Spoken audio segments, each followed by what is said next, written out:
Kita masih menunggu hasil saksi ahli forensik, itu wajar. Ya, ini kan tidak mudah. Nanti kalau sudah selesai, nanti kan kita sampaikan karena kan belum selesai nih.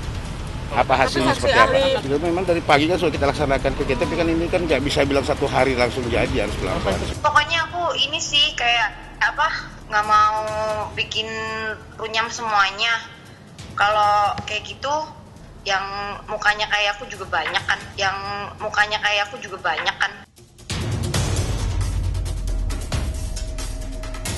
Saksi juga ada 2 saksi yang saya katakan kemarin, yang sudah sementara silakan pemeriksaan. Saksi menyangkut masalah akun yang ditahan ini, kan jadi saksi. Termasuk saudari G kan juga jadi saksi menyangkut akun.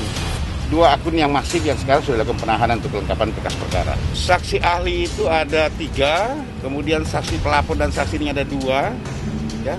Tambah saudari G, tambah 2 lagi nih, hitung.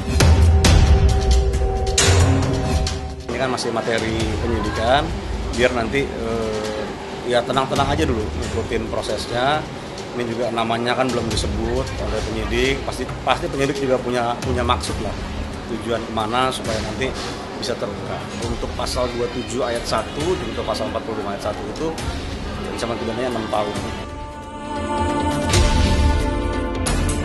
Apa motif daripada yang sekarang sudah jadi tersangka? Awalnya adalah dia memang mendapatkan dari salah satu akun media sosial.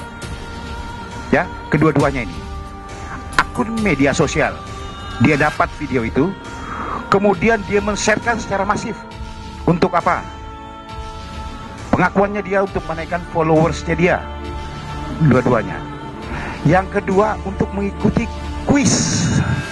Kalau followersnya banyak, itu.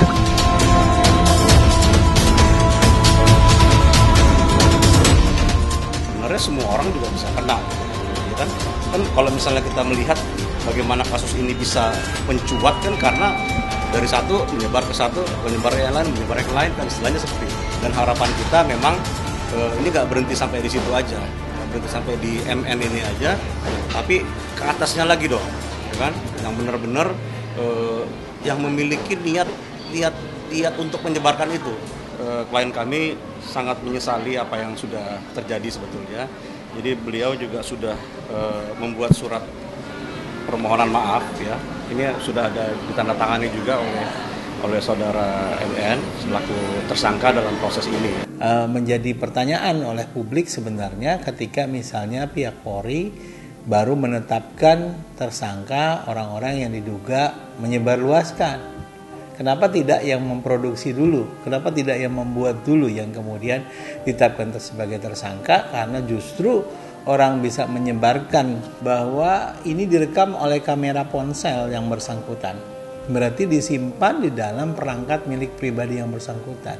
Itu haknya ya. Kalau menyangkal itu haknya. Dan yang bersangkutan juga punya hak untuk menyangkal. Tapi kan penyidik kan mempunyai sarana pembuktian. Ya kan? Tentu dengan bantuan ahli teknologi informasi bisa mencari kesamaan ciri-ciri fisik dari yang bersangkutan. Tapi yang perlu diingat adalah bahwa ini kan 2 pihak nih. Ada juga laki-lakinya kan begitu. Jadi kita juga tunggu juga nih hasil pendalaman polisi terhadap laki-laki yang berperan.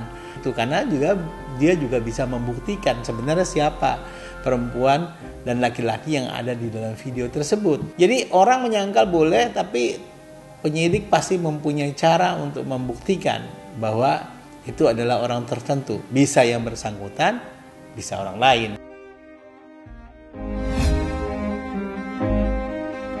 Dan saya berharap ahli yang besok diundang oleh kepolisian atau yang akan diundang oleh kepolisian, saya hormati siapapun dia, tapi moga-moga dia bisa memberikan sebuah ilmu yang cukup, referensi yang bisa kemudian dipertanggungjawabkan untuk mengejar sampai pelaku retake ini. Dari situ nanti akan ketemu orang yang meretake itu mengambil video asli itu dari mana atau mencuri dari mana. Dari situ bisa dikejar siapa pemeran yang ada pada video 19 detik itu. Apakah benar itu artis GA seperti yang banyak disebut, dan seorang musisi atau seorang manajer gitu yang disebut-sebut inisial A atau tidak. Nah, itu akan bisa dikejar sampai ke sana.